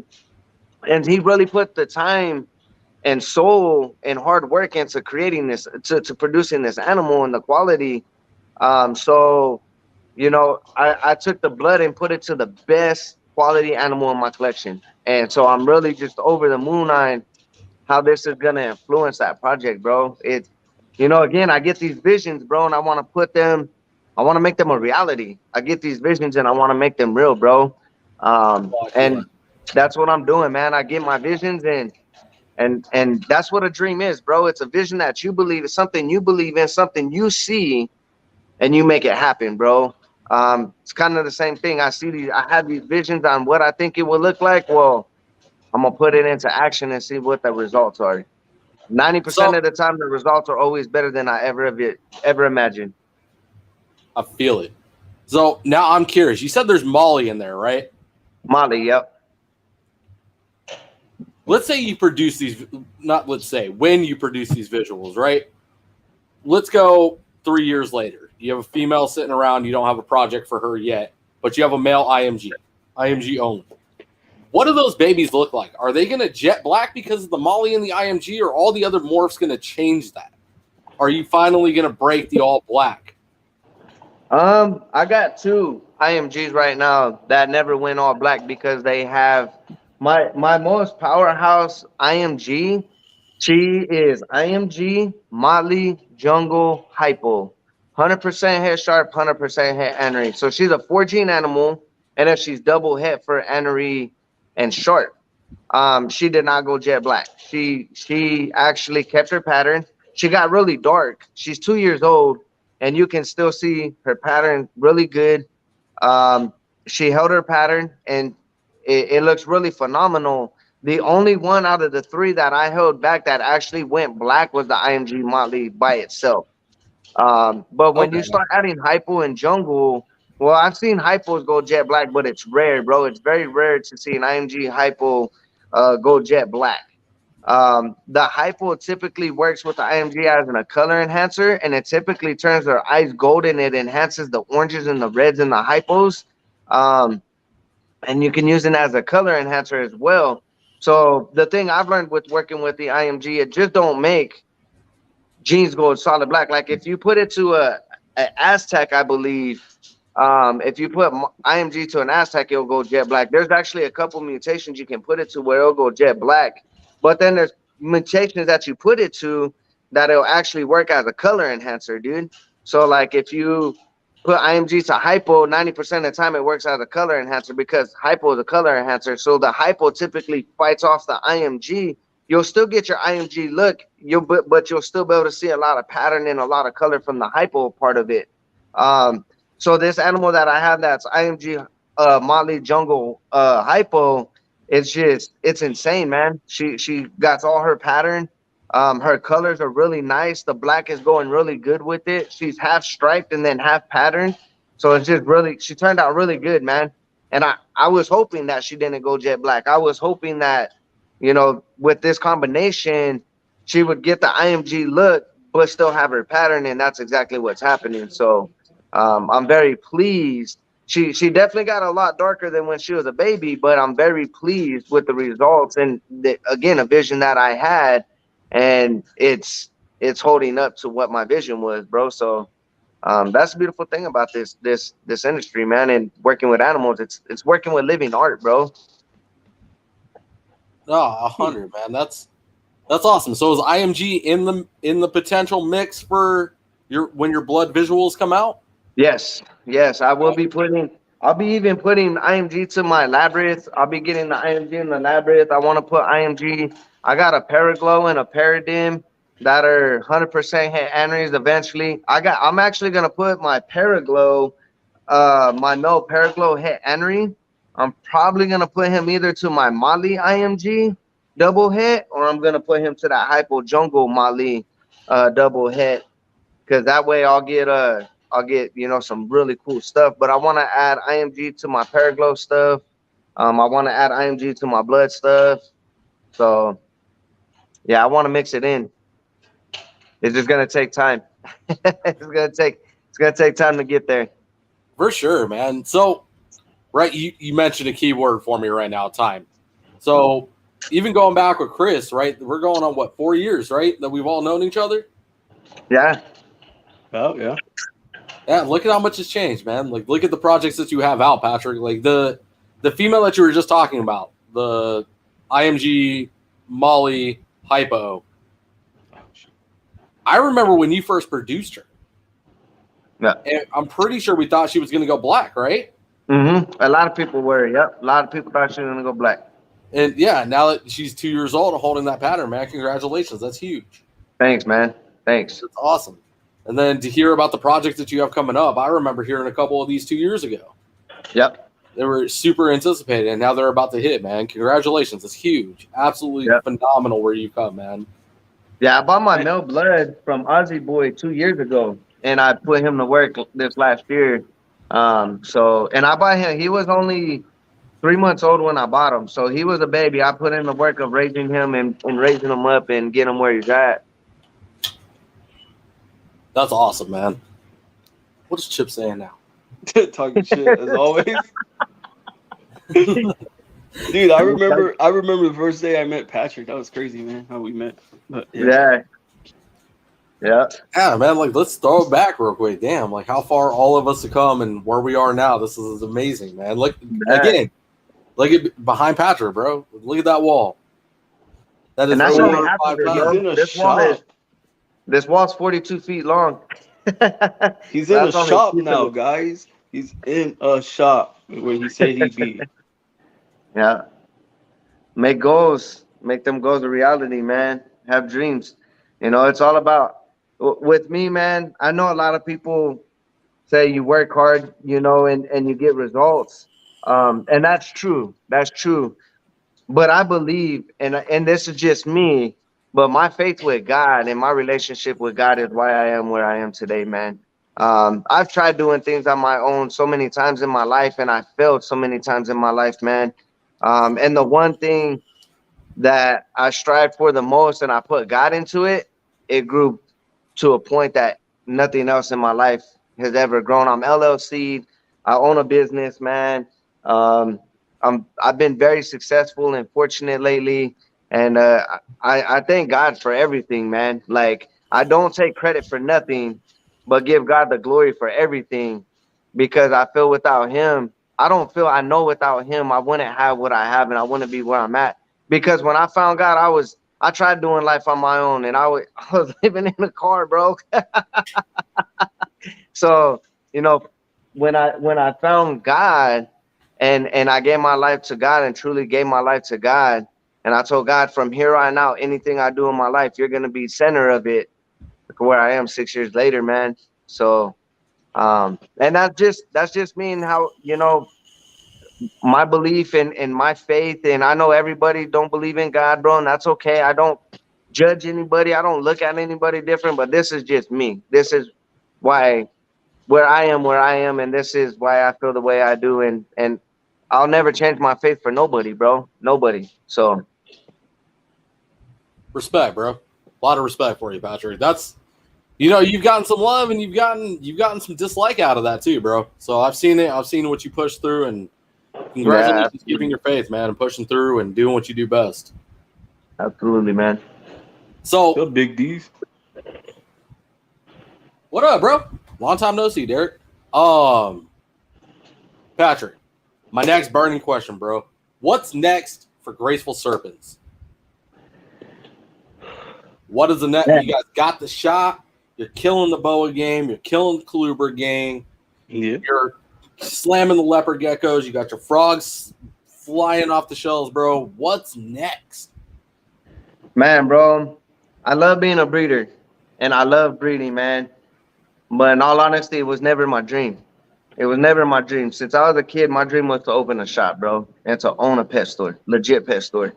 And I've gotten to a point with my, with my breeding career, bro, that I feel my next step from here would be opening my shop, bro. I want to make it happen, man. It's been a lifelong dream, bro. It's been a dream since, I don't know, as long as I can remember. I always wanted to work with animals. You know, I'm always gonna breed. There's no question about that. I'm always gonna have my boa projects. I'm always gonna have my Klubrid projects. I'm always gonna have my projects that I'm gonna work with, and I'm gonna make sure I have a facility that I still use to breed with. But I also want a shop, man, and it's just been a lifelong goal. And that's my next step from here, man. And my next part of my dream is, you know, opening these doors to the public for a pet shop, man. Hell yeah. All right. So timeline wise, right? What are we looking at? When could we start to get excited? That's Right? a good question. I'm in the middle of I gotta buy my business partner out, and that's gonna put me back a little bit. I was hoping this year, bro. But I'm gonna buy my business partner out, and I'm gonna own Graceful Serpents. And once I fully own Graceful Serpents, I'm gonna start putting everything into trying to open the shop, bro. And it's probably going to take, it'll probably be about the beginning of next year, mid next year. So it did set me back a little bit, but setbacks are always meant for setups, right? So like I always look at it as a positive, bro. Like, you know, you could look at like, man, it set me back, but I look at it as, hey, it's setting me back to set me up for something greater, bro. Because this setback is setting me up to own the business and to open the doors and it be mine. That's what this setback is for. So it's setting me back to set me up for something greater, bro. And I accept that, and I endure that, and I'm willing to wait. I waited 4 years, 5 years to get where I'm at. What's another year, right, bro, or another two? So whatever it takes, man. But I've been patient this long. There's no need to rush anything now, man. Obviously, I'm working hard. I'm trying to, this takes a lot of hard work, dedication, blood, sweat, and tears to build any business, to build anything, man. Even for you guys' podcast, it's amazing to see how far you guys come, man. It's an honor to be on here with you guys, man. I remember when you guys first started this, and to see some of the names you've had on here and some of the interviews you guys had is just mind blowing, man. It's mind blowing, and I'm just like, every time I see it, I'm just like, smile ear to ear. I'm like, man, it's awesome that I've known these guys since, before they had all this, man. And to see where you guys grown into, man, it's very encouraging, very exciting, man, very positive to see that we all have our own battles and our own demons that we fight, man. And as well, you guys, you fought through your demons and your battles, and you're still fighting through them, and you guys are still growing and pushing and succeeding, and that's what it's about, man. Is just just supporting people as they grow, man. A journey, right? We're here to lift people up and bring as many people along the way, not put your hand on your chest and push somebody back and say, hey, I'm better than you. And that's why you guys grown to where you have, man. You guys are very humble. I've seen that in you guys, and it's just very awesome to awesome and honoring to see here on this podcast with you guys and seeing how far you guys came. And it's a blessing, man. It's a blessing. I appreciate that, man. Thank you. That should means a lot. Yeah. I was excited for this one, man. I was like, when we finally locked it in, I was like, you know what, bringing Patrick on is gonna be sentimental, because again, we kind of all of us basically started the social media game around the same time. Absolutely, we're all man. on fucking Instagram, fucking off, and just trying to figure out where everyone was going. You landed the store, man. You got the facility, soon to be store. Watching that grow, man, watching the BOA projects pop out, the ups and downs that we've all been through together separately is You're right, man. Spot on. But let's touch on that for a second, right? Because I was thinking about that earlier today, right? You can't have a high if you don't have a low. Absolutely, bro. You're Absolutely. forever on a high and you never hit the low. You're never going to appreciate the high. I was thinking, because I'm coming off of what I think is E. coli poisoning or infection, whatever the hell it is. I had a chicken wrap from a gas station, bro. Sorry, Chris, but gas stations are not the move, dog. You never eat nothing from the gas station. That's like number one rule: never eat nothing from the gas station. Oh my god, man! I've been like 3 years strong on gas station food. Right? It's quick and it's easy. But all right, I learned my lesson. But I was thinking about it, man, because at that low, right, it was just a little thing. I was feeling real good today. I got a lot of shit done. Had a lot more energy than I've had the last few days. Like in my story I posted, I was out, down, and sick. But that really made me think about it, right? Like even in life, in our perspective, right? Exactly what we're talking about. You can't have that high without that low. If you don't hit the lowest of your lows, you'll never appreciate being at the top of that fucking mountain. Because, I mean, I don't think any of us are there yet. But goddamn, it's gonna feel good when we hit it, boy. Yeah. Like all humbleness inside of me, it's gonna be feeling good, real good for all of us sitting up on top of there. For all the work, the blood, sweat, tears, Patrick. I've seen the losses you fucking taken, man. Some of the hits and the animals, it sucks, man. It hurts. It does, it's crazy man. You say that, Levi, because like every time I talk to somebody, everybody's like, I heard of you guys. Y'all guys are really big. And I'm like, we're not big yet. You know, we're trying to get there, but we're not. But everybody always says we're big. Like our podcast is a big thing that we're always talked about through the community, and I mean, we're just trying to get there. You're definitely known, bro. There's a lot of people I know that they're like, hey, you watch Flexin and Sexin podcast, and I'm like, bro, I know them dudes. Like, I know them dudes since before they even had that podcast, and I was like, it's beautiful and awesome to see where they are right now, man. Very humbling. So you guys you're making noise in the YouTube world, in the community, bro. So keep grinding, bro. And that's what, like you said, you got your highs and lows, bro. Like I said, 6 years ago, I was living out of my car, and look where I am today, man. You know. And that's why I'm humbled and I'm very grateful. And I try to stay humble in everything I do, man, because I know what it's like to have nothing. And I know what it's like to be where I am today, man. And I'm grateful and I'm thankful.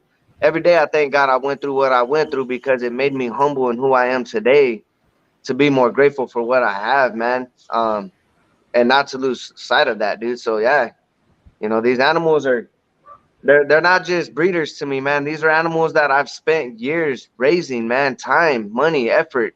You know, every animal I lose, I shed tears over, bro, because these things are like family to me. And watching what happened in Florida, bro, like that, like my heart hurts for days, bro. Watching that boa and those retics, and I'm like, bro, I got a berm. That's my pet. I got boas, and I couldn't imagine somebody coming in here and telling me, hey, hold your snake while I put a bullet through its head. I'm like, bro, I gotta walk away and go pray, because I'm about to pull one through yours. For real, for real, man. It's like, you know, a perspective of another person, because, you know, I've lost animals, I've lost boas, you've lost them. Being, you know, just speaking on the boas only, again, like I'm getting heavy into the retics. I have a pet mainland. Like, yeah, it hurts, but man, the one thing that I can relate to the most is knowing that female was gravid with world's firsts. Yeah.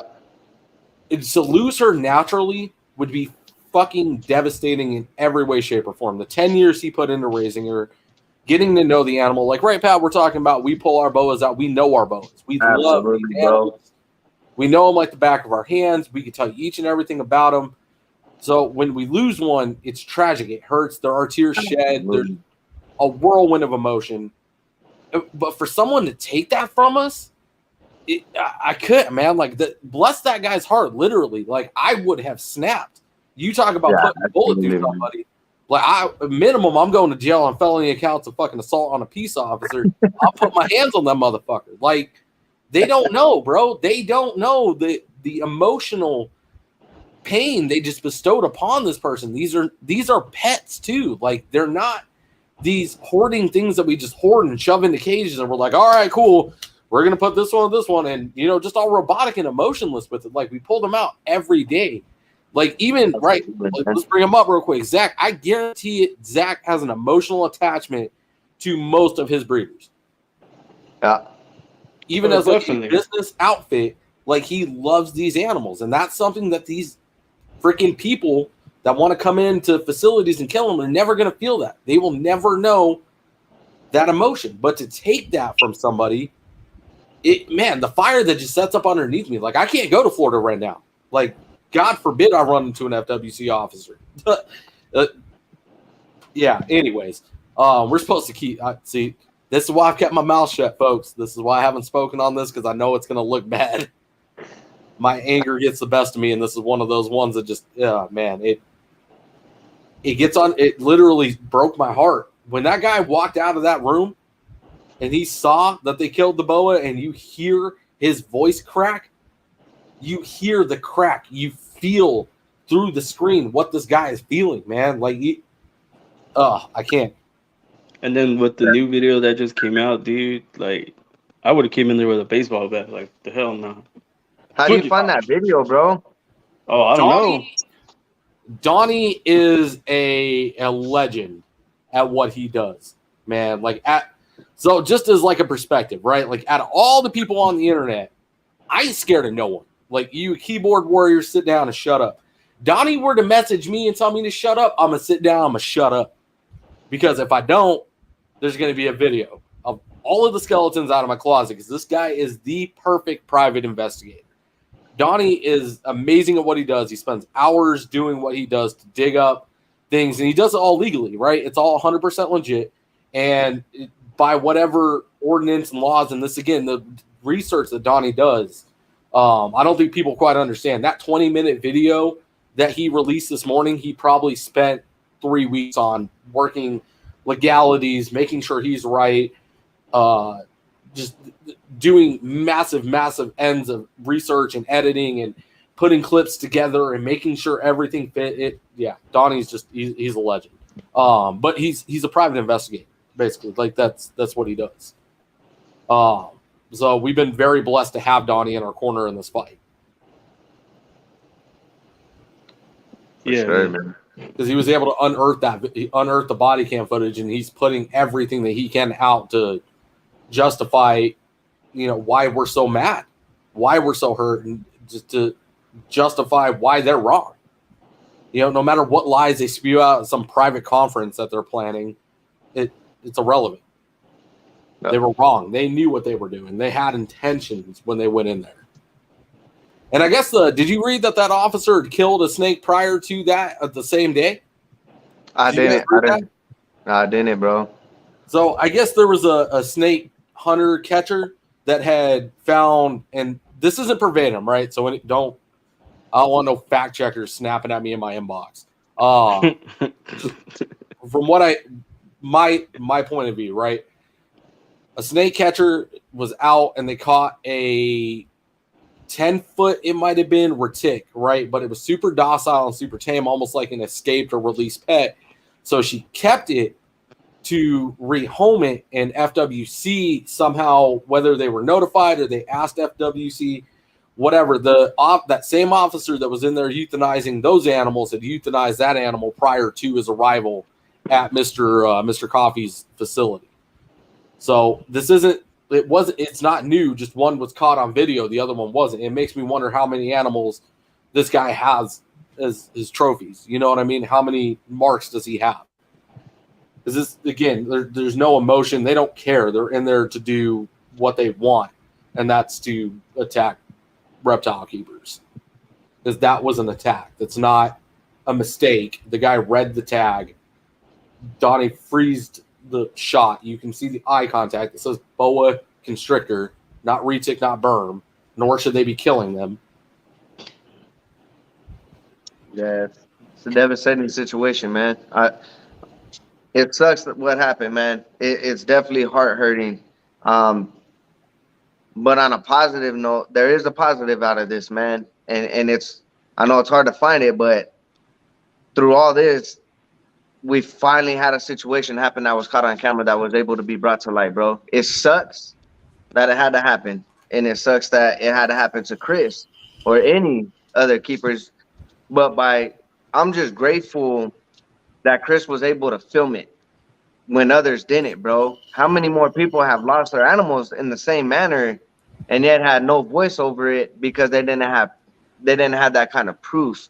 So the most thankful thing that I'm thankful through that whole situation is that it was caught on camera and it was able to be brought to light, bro. It was able to like, look, this is what they're doing behind closed doors, or this is what they're doing and not telling you that they are doing, or how like they're sugarcoating what they're doing. This is, hardcore, evidence of what's really been going on and what we're really dealing with in our community, man, and the fights that we're really fighting for, man. I love these animals. I love every single one of my animals, man. And I go above and beyond for them all the time, dude. And um, you should, as a keeper or breeder, if you're not in it because you enjoy your animals or you love your animals or you love what you're doing, I'm being honest, it's not going to work out for you, man. Like you can't be in the NBA and not love what you're doing. You can't be an NFL player and not love what you're doing, bro. Those guys got where they're at because they're passionate, bro. They love what they do, and nothing was going to stop them from getting to where they were, bro. Nothing. Some of you hear some of these guys' stories coming from broken neighborhoods, gangs, this, that, and they're in the NFL, bro. Like when you're passionate about something, nothing is gonna stop you to get where you want to get, man. You're the only person that's gonna stop you from getting there, or you're just not passionate about it. I've seen a lot of people get in this industry for the money part of it, man, and I've seen a lot of people fold because they start realizing like, oh, I dropped $10,000 in the first year, and I spent $10,000 the next year keeping the business floating or the snakes floating, and only made $500 in those 2 years on sales. And they start realizing like, oh, I'm not gonna get rich. So you got to be passionate and love what you do, man. It's just what's behind it, man. Oh yeah, that's right. They gave her a freaking ticket too. Yeah. But no, Patrick, facts, bro. Like cold hard facts, and that's one of the coolest things about this community, right? Like the ones that are passionate and in this for the ones that are speaking for the animals. That it's the exact situation you're talking about with the NFL, man. You talk about corrupted backstories and people that have been to the bottom and the lowest lows that we've been talking about, man. These animals pull us up from those. Absolutely, a lot bro. of us have checker pasts and things that we're not proud of that these animals saved us from. I love MJ's. Love MJ's backstory, man. I love your backstory. I love Chris's backstory. Shit, man. I'll tell you what, Patrick, the best thing I ever did was sell my ball pythons. and not because I'm, talking shit, but because I was in it for the money, bro. Like that, I was passionate about them, but not passionate enough. You know what I mean? It was like, think about they were embers. But as soon as I got into where I'm at today, man, it's a fucking raging forest fire, bro. Like it's second to none. Like I will never be as good. My passion will never lose the flame that it has now. It will only continue to grow. Like I added another house snake today, bro. If you're not into house snakes, get into house snakes. You got another house snake? I got another house snake, bro. I'm telling you, bro. I don't know what it is. I'm not jumping on the bandwagon, bro. I am not going to say they are the next big. They are. I'm really not. So I am seriously. I own house snakes because there's something about them, man. They're weird, little, delicate feeling snakes that are super cool with a lot of personality. I don't know, man. It's just something about them. Like I don't know. I'm addicted. I love them. Bro, I want to sell my ball pythons, but then at the same time I'm hesitant because I love them all. You know what I'm saying? Just trade all of your ball pythons for one retic. It'll be okay. I'm not gonna lie. After this year, I'm gonna. I think I got pretty close to 20 ball pythons right now, maybe a little bit more. I'm definitely gonna downgrade mine just because I want to be very specific what I work with the ball pythons, man. There's 3 or 4 projects that I got going on that I truly want to work with, and one of them just gave me eggs yesterday. I want to make scaleless stuff, bro. I like scaleless. I got a scaleless corn snake So I got the ingredients to make a scaleless ball python. I actually got eggs incubating right now that should make some scaleless heads. I'm gonna raise the female up, put it back to the dad that's a scaleless head, and make some more scaleless heads, or make hopefully some scaleless. Um, but I'm gonna start limiting stuff to my projects, and you know, it's just I love my ball pythons too. There's like 2 or 3 of them I'm gonna keep just because they're really beautiful, bro. And I don't need a reason to breed them. Like I just keeping them because they're beautiful, and I just love the colors. Um, but yeah, I'm gonna get very very particular on what I'm gonna start keeping, even with the boas, man. And it's hard because I'm constantly looking at the boas, like what can I let go? And half the time I'm like nothing. Yeah, I was gonna say, good luck, bro. So I'm gonna need another building just for the dang boas, man, because that's one species that I know I'm gonna have to slim down on, especially with what I want to do and how I want to open a shop, man. And I'm gonna have to be very particular on what I breed in space, man. So this next year it's gonna be rough, in a couple different areas, but I want to make my dream a reality, bro. So that kind of means a little bit more to me right now. Nah, for sure. I feel it, man. So, Patrick, maybe you can hit us with a teaser, man. What are you thinking for the name, bro? What's the name of the shop gonna be? Can you I'm keeping the that name, bro. information? I'm keeping the name. Graceful Serpents. Graceful Serpents. Yep. I'm gonna keep the name, bro.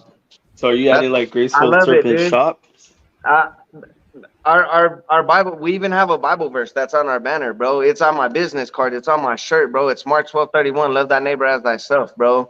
And that's gonna be, I'm gonna have something painted on the back wall with my logo, and it's gonna say Graceful Serpents. It's gonna have that Bible verse, bro. There's nothing I want to change about it, man. I love what it represents. I love the design of the logo. I love the name, dude. I want that to caption people, bro. I want people to see like, hey, I'm probably gonna be one of the only few faith-based pet shops in the state of Arizona, bro. You know what I mean? That I know of. And I just want to be able to bring that to the table, bro. I don't want to hide my faith. I want my faith to show even in my shop, bro. Like, so when you hear my name and you see what I stand for, man, it's lets people know like, hey, I'm a God-fearing Christian, man. Like, and I love Jesus, dude, and I want him to be involved in even in my shop, bro. So there's nothing I'm gonna change, man. Okay, I feel it. I love it. So is it going to be just Graceful Serpents? Or is it going to be Graceful Serpent Shop? I haven't got that far yet, bro. But I know it's going to be Graceful Serpents. Honestly, it might be you should Graceful keep it. Serpents Pet Shop. I don't know, bro, because I'm still going to use it as a breeder name, too. You know what I mean? So it's just going to be my name everywhere I go, man. It's Graceful Serpents. It's here to stay until I die, bro. Respect. I love it, man. That's exciting. I can see oh man, yeah. I could see your logo up at the top of a building, man. I already got the perfect spot outside the building for it, bro. Every time I pull up or I go outside, I'm like, my sign's gonna be perfect right there, bro. A vision, right? We talked about those visions earlier, bro, and making those visions a reality, man. So I get these visions, man, and I see them. And then I'm just like, now it's time to make it a reality, you know? Absolutely, bro. I'm super excited. Bro, I'm like excited for you. Like you've come a long way. We all come a long way, like you said, but it's Absolutely, just man. amazing to see your growth and where you're going. Like I want to get into Viper Bowls, and Levi Dude, keeps I'm telling right me there to do with it. Yeah. Viper Levi's Bowls are like, dope, dude. Levi's keep doing it. Like, do it. Go get one. And I almost did buy one, dude. Almost. I sent him a pic. And he's like, buy it. And I didn't buy it. Buy one, damn it. Just do it, bro. I came home with 2 more ball pythons. Oh, man. Somebody in Texas, go get your boy. Bro, that shit was funny because I sent him the pic. I was like, I'm gonna buy this for real. And then I come home and I send him 2 pics of 2 ball pythons. I can't, man. That's like insult to injury. Not only you didn't just not buy the Viper boa, but you turned around and bought ball pythons. Oh I, man, that was funny. But I mean, I got like two from a buddy there. He gave me two for a set price, so I just bought the two. obviously not a real friend. Real friends don't sell friends ball pythons. They sell them real snakes. There's still a couple I would like to buy, man. Yeah, oh my god. And I'm not gonna Yes. lie, I seen a couple at Zach's table that I was like, yeah, I'd definitely put that in the collection. Or that the one that Marvin was showing off on my reel. That'd be pretty cool, but I'm still good. I'd rather have a retic or a boa. Bro, I'm loving the retake. I'm gonna grab another retake. I'm not lying to you. Like that's my next move, and I'm thinking I'm gonna get it from Dak.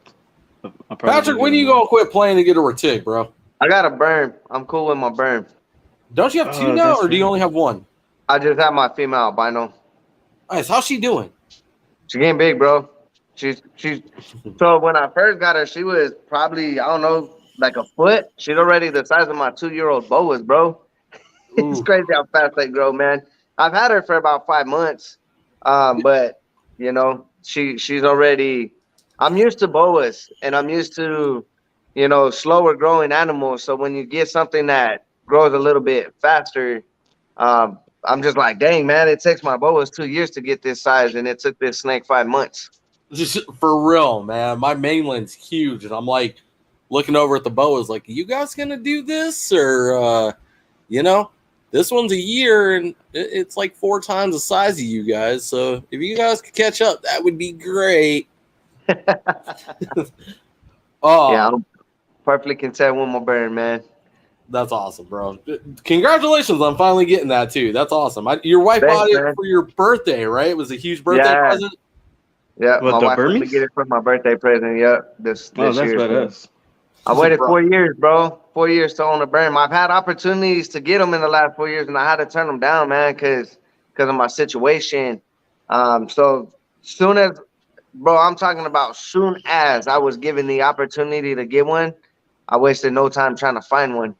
And then when I went to find one, nobody had them because I wanted just an albino. I like just albinos, man. I'm content with just an albino burn. What an iconic animal.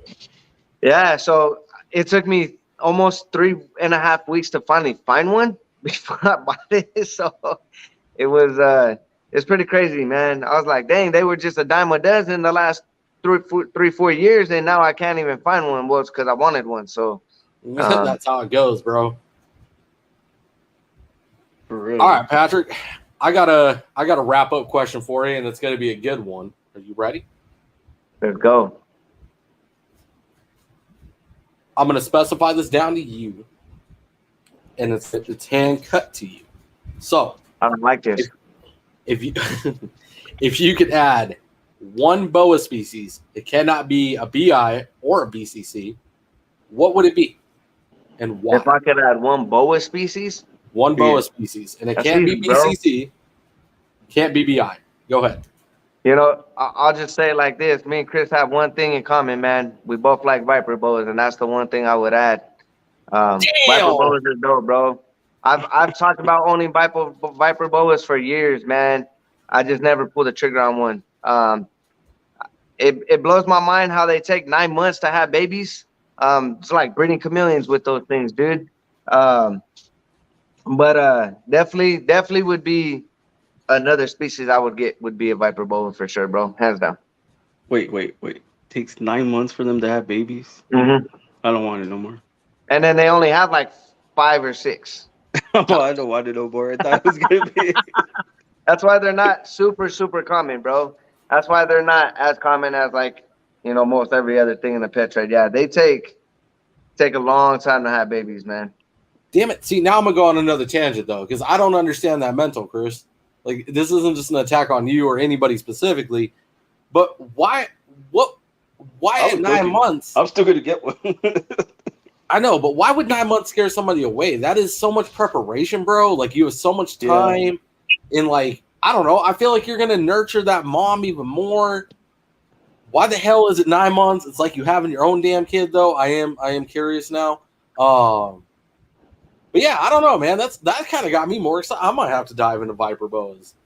That actually sounds fun, man. Having a snake that's going to take 9 months to lay his babies, and they're going to come out alive. Like live bird, like let's go. Like you're not waiting 9 months for eggs.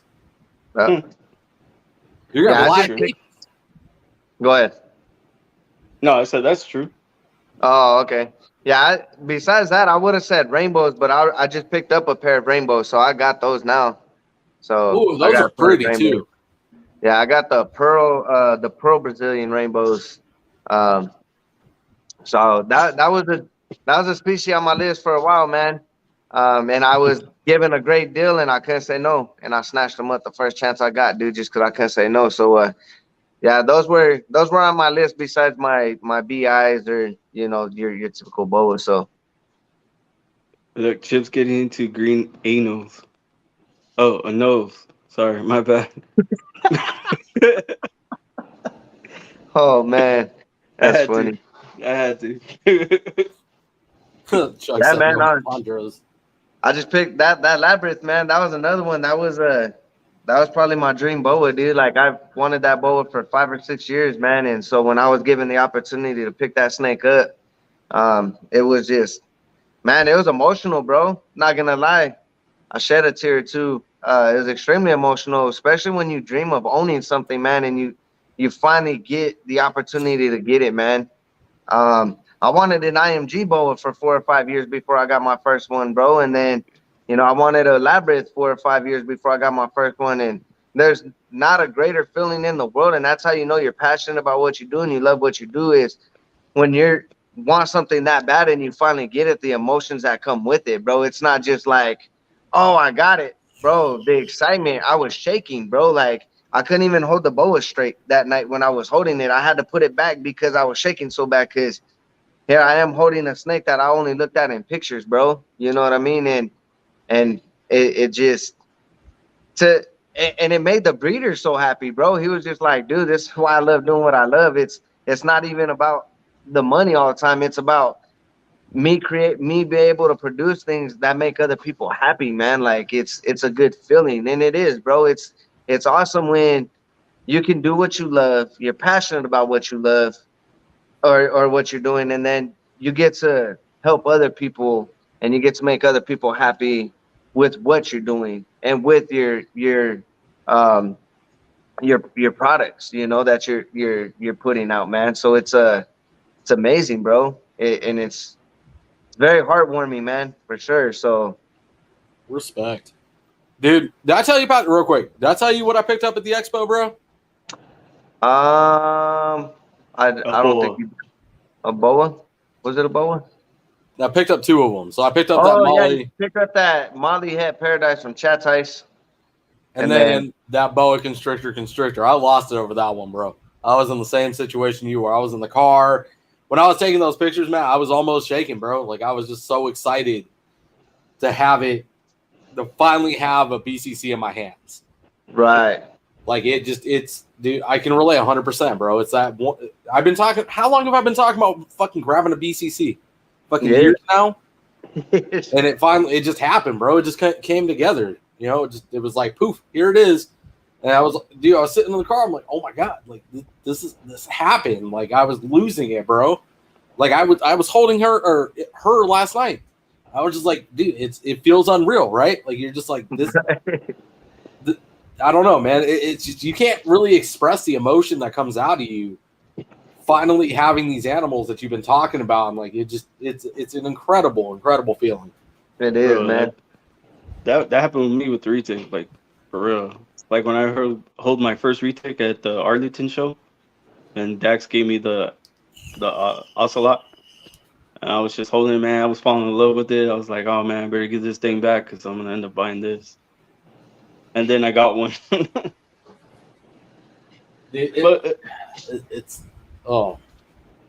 it's I don't know. I get where y'all get excited because I get that too every time I pick her up. I just fall more in Yeah. love with her every day. Like every day I fall more in love with her. I even sent Levi pics. I was like, check her out, bro. Like I don't know. She fun, still man. amazes me. So That's I get what it. this is. This is what this hobby's about. This industry, it's Absolutely, this man. moment right here that those FWC officers, they will never get to experience what we're talking about right now. And that's what people outside of this industry look at us weird for what we do, but like this, they don't understand this right here. They can't relate to it, so it makes it so unforeign. It makes it foreign to them, and it's so hard for us to let go of that too when looking at them. It's this like gap that you can't bridge sometimes, and it's this right here talking about these three animals. Patrick's Labyrinth, my BCC, your retic, bro. Like once you have the animal in your hands and like this emotion that's coming out of you, it's so like if you could bottle that emotion up and pass it to somebody to feel it, you know what I mean? Just to be able to share that with an outsider would be incredible. If you could figure out a way to do it. Because that just the joy, the happiness, the excitement gets you pumped for the future, man. It just and the emotion along the way, right? Like this is just the tip of the iceberg. You're growing with the animal every day. You're changing water. When you're holding the animals or playing with them, it resets that fire every time. It's like this never dies. It's so incredible. And what's cool too is when I sent that picture when my niece picked it up. Remember? Yeah. Chat. Dude, my niece wanted to hold the retic and just made me a proud uncle. I was like, oh my god, she wants to hold the retic, and dude, she did it like a pro. That's awesome, amazing. bro. That's incredible. Did you see what Chip put? He said, I trade any retic for a leopard gecko. And he said, I get super hyped when I learn about king snakes. This guy. Oh man. So don't you have some green and nulls to go get, Chip? You gonna put them on your Pop-Tarts? Right? Go eat them. So Crazy. Patrick, I got a question for you. Like since everything that's been happening and everything you see in the hobby / community, like what would you change now? Oh man. Everything that seeing like even with the FWC, the USR, you can add all of that in there too now. All like till now. Man, the one thing that I see that I feel can be more changed, or there can be more change in, man, is unity, man. It's being united, man. There's so much division right now, bro. And it's not even just between breeders, it's between different species keepers, man. Like there's so many mindsets that I'm saying, oh, well, they're not attacking my species, so why do I care? Oh, they're not attacking me, so why do I care? Man, this is one team, one fight, bro. Like Military Moore says, Kayla and Max, man, it's one team, it's one fight, man. The one thing that breaks my heart the most is seeing the division that's in this industry, man, and seeing how many people, all the selfishness and greed, man, that's actually in this industry, man. And if there was anything I would change, man, is to have more positivity in this industry and to be more united, man, and less divided. We already have enough of that in the United States as it is with the government and everything going on, bro. And it's like we have that going on, and then now we have it going on in our own reptile community, bro. So it sucks to see our world falling apart because of all the division, because of the politics involved. And now we're seeing our reptile community have so much division because of the politics involved. So me personally, man, that's what I would change if I could change anything is I would change the negative to a positive, and I would change the division to unity, man. Respect. I mean, you've seen a lot already. I mean, a lot. We've seen a lot. I asked Salvador the same question because when he was on the podcast, that was his first time like coming on the podcast, and I was like a while back. He's like, "Oh man," he's like, "I forgot about that podcast," and I asked him the same question. And he was like, "Dude, I've seen a lot within the year," and I said, "Yeah, yeah, you grew, like you grew a lot too." And now he has his own podcast. So, I mean, he was said like the same thing, the negativity. Like he sees the negativity. Like he didn't see it then when he came in, but now he sees it. So, Absolutely, man. It's a tough one, man. For the sure. Division too. Yeah, ending the division is so important. Whether you keep geckos or you keep boas or you keep bearded dragons, it doesn't matter. We're all, like you said, military Morse. We're one team, one fight. Like they don't stop at the boas. They're not just after this one species. They're after everything. Bro, I actually Like it tried sounded to like a empower broken somebody record. the other day. Like, yeah, keep doing that. And then he was like, why do you do that? Like, why do you like that? I was like, okay, never mind. Go do you. Why can't you just be normal? Right? I was like, what? What am I trying to do? I was just telling him, I'm just being positive, man. I'm just trying to lift you up. Seem like you're down. Yep. Yeah, I tell people all the time, they're like, why can't you be normal? I'm like, why can't you just be a human? Like, why can't you just try to be a better human being, bro? Like, For real. forget normal. Normal, what is normal, bro? You know what I mean? Like, we all have our own definition of normal, but in reality, it's just a name on a washing machine, bro. You know what I mean? In my opinion, it's just a name on a washing machine. We all got our own definition of what normal is. Why don't we just try to be better human beings, bro? And that's going to change more than trying to be normal because we all have our own perspective on what normal is. So when you change that and you start putting your mindset into, hey, why don't we just try to be better human beings? That's when I feel things can start changing, man. You know,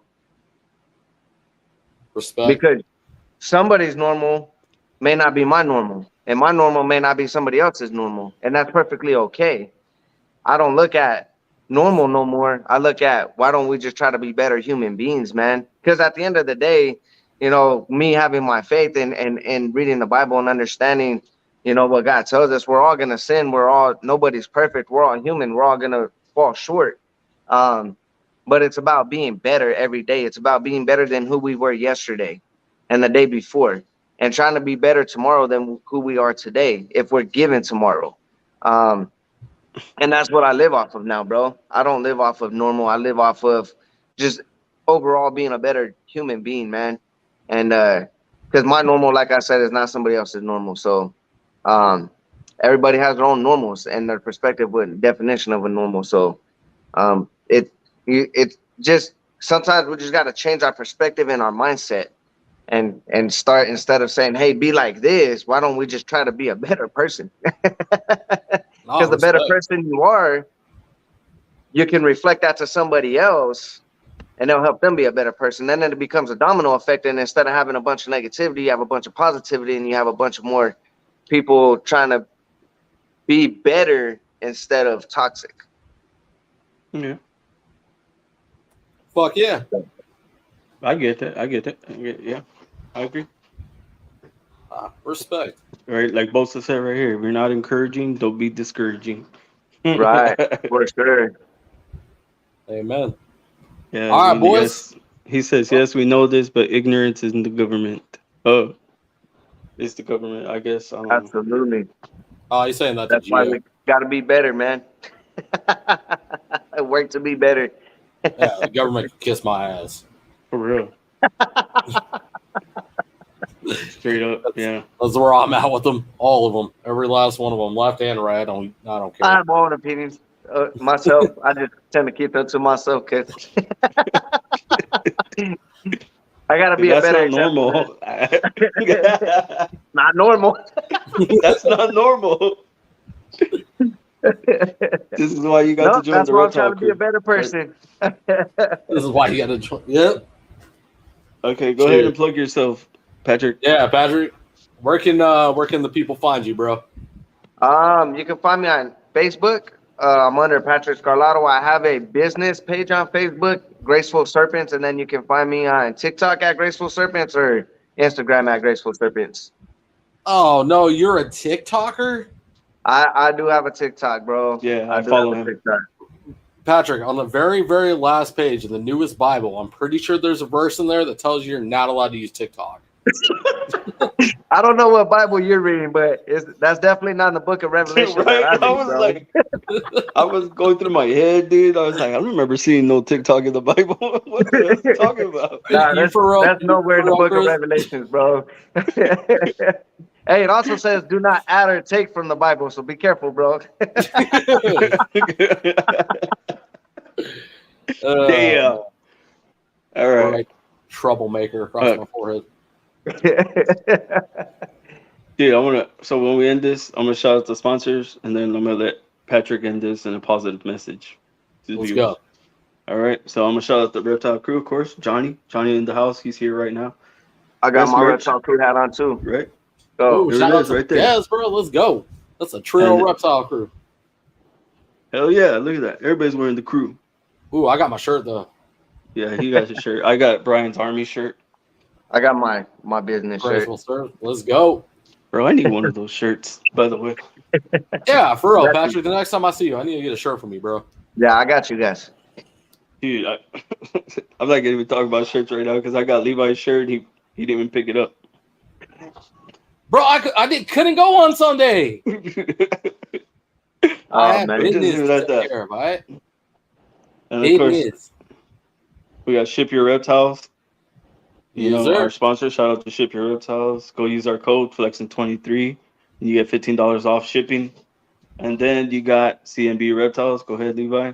My fam over at CNB Reptiles, selective captive bred animals, #1 in the world. That's undisputed. Step to it, bro. Let's go.